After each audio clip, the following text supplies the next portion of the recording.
Olá, estudantes! Dando continuidade à nossa playlist, questãozinha do Enem 2017 que diz o seguinte: no manual fornecido pelo fabricante de uma ducha elétrica de 220 volts, é apresentado um gráfico com a variação da temperatura da água em função da vazão para 3 condições: morno, quente e super quente. Inclusive está aqui, né? Na condição super quente, a potência dissipada é de 6.500 watts.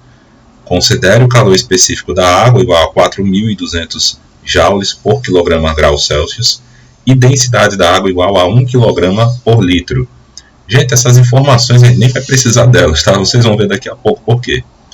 Com base nas informações dadas, a potência na condição morno corresponde a que fração da potência na condição super quente?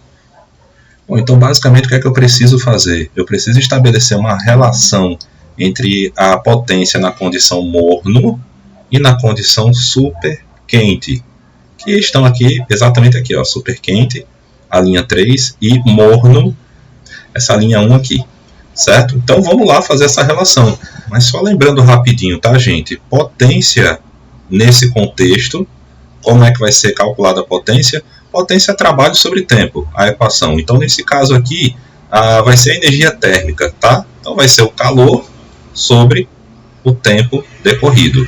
Lembrando também, eu sempre uso a letra T, tá? T minúsculo para referir-me a tempo e T maiúsculo quando eu quero me referir à temperatura. Então, eu preciso ter uma relação entre as energias para ter exatamente essa razão aqui, essa fração que ele está pedindo aqui na questão. Por que eu vou começar pelas equações da calorimetria? Porque eu sequer tenho essa informação aqui. Não foi dada essa informação aqui. Então vamos abrir essas equações aqui. Então, abrindo a equação, eu vou ter exatamente isto aqui. Lembrando que aqui é para super quente e aqui é para morno. Então, nesse caso, o que é que vai acontecer? As massas elas são irrelevantes, porque a proporção que eu pegar de um vai ser a proporção que eu vou pegar do outro. Então, eu posso simplesmente simplificar. E eu também estou falando da mesma substância. Se é a mesma substância, é o mesmo calor específico, eu também posso simplificar. Vai me sobrar então esta relação aqui, que eu inclusive vou chamar de relação 1, só para deixar um pouco mais organizado. Eu também posso inclusive isolar o Q aqui, né? Eu posso isolar o calor, o ΔT vai passar multiplicando e assim eu vou ter a potência vezes a variação de tempo. Inclusive eu posso chamar a tela de equação 2 e deixar ela aqui quietinha para quando eu precisar dela. Agora vejam bem, eu tenho esta relação 1, mas o que a questão quer é uma relação entre potências. Será que tem condições de eu colocar potência aqui? Então eu vou simplesmente substituir a equação 2 na equação 1 e assim eu vou ter essa relação. Vejam como é que vai ficar. Então reparem que esta é a equação que eu terei. Lembrando, só a nível de organização, eu estou falando aqui de super quente e aqui eu estou falando de morno. O tempo decorrido também será o mesmo. Afinal de contas, lembrando, nós estamos fazendo uma proporção. Então, se eu contei 1 minuto para um, eu tenho que contar 1 minuto para o outro. Se eu contei 2 para um, tenho que contar 2 para o outro. E assim vai, de tal forma que também ela se torna irrelevante nesta proporção que estamos fazendo aqui. O que é que vai sobrar? Vai me sobrar exatamente esta relação aqui. Agora que vem o pulo do gato. É agora que vem aquilo que eu falei no início. Que estas informações aqui, elas são irrelevantes para esta questão. O que é totalmente relevante é a interpretação do gráfico. Então vamos interpretar o que é que o gráfico está dizendo aqui? Primeira coisa, vou ignorar essa linha 2. Afinal de contas, ela representa a condição quente e a questão não quer saber dela. A questão quer saber de morno e super quente. Então é esta aqui, linha 1, e esta linha 3. Outra coisa importante para esta questão é perceber esta relaçãozinha aqui na vertical. Esta relaçãozinha aqui que corresponde à temperatura. Percebam que a cada 5 barrinhas que eu subo aqui, eu aumento 10 graus de temperatura na escala Celsius. Isso quer dizer que cada barrinha desta aqui corresponde a 2 graus Celsius.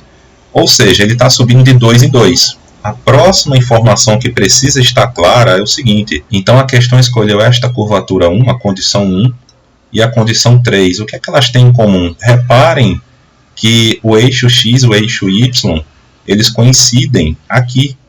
E isso nos dá uma vantagem. Isso nos dá uma vantagem de interpretar que grau é esse aqui, que graus Celsius correspondem.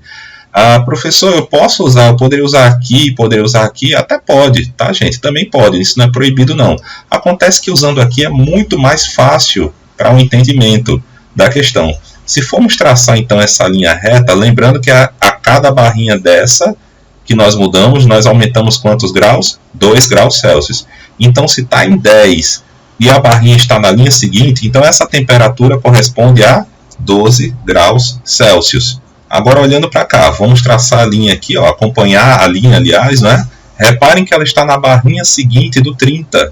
Então, se aqui é 30 e é de 2 em 2, então esta temperatura é 32 graus Celsius. Então, já temos essas informações para trazer para cá. Então, vamos continuar a questão. Então, substituindo, eu vou ter 32 dividido por 12. E esta relação aqui eu posso simplificar, que vai dar exatamente 8 sobre 3. Mas reparem que essa fração aqui ela não existe nas alternativas. Isso por um motivo muito simples. Nós não fizemos ainda o que a questão pediu. A questão está pedindo o quê? A questão está pedindo, olha isso aqui, a potência na condição morno, que corresponde à fração da potência na condição superquente. Que matematicamente falando é isso aqui. É só inverter mesmo. A potência na condição morno, que corresponde à fração na condição superquente. Invertendo, então, nós vamos ter o quê? 3 sobre 8. Agora sim,